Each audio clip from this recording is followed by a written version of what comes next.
তো গাইস আমরা এখন চলে আসলাম বাগনান কালীবাড়িতে। আমার সাথে রয়েছে পূজা আর মানিক, আর এরা আগাগোড়ায় আমার সাথে থাকে। তো আগেই বলেছি যে দাদার গান মানেই ভাইয়ের নাচ আসবে। আমরা শ্যুটটা করি আর ততক্ষণ আমার এই ব্লগটা দেখতে থাকো।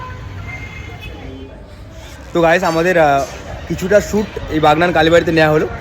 মন্দিরটা খোলা যাবে না, আসলে পারমিশন পাইনি আমরা, ঠিক আছে।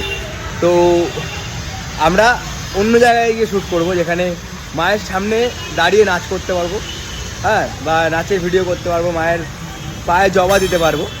আর একটা কথা বলি, দাদা ঠিক এই জায়গায় বসে একটা কথা বলেছে যে মায়ের পুজো হয় 108টা ফুল দিয়ে, তার জন্য দাদা 108টা গান বার করবে তার জীবনে, শ্যামা সঙ্গীত।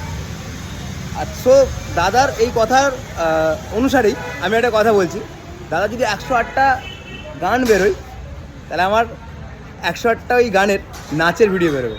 এটা আমি কথা দিলাম, আমি চেষ্টা করব, আমি বেঁচে থাকতে চেষ্টা করব।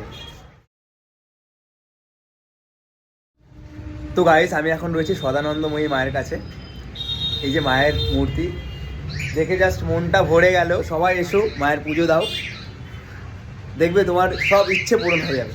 আর যার জন্য এই শ্যুটটা করতে পারলাম এই ভাই আমার। সবাই ভিডিওটা দেখো, চলো টাটা।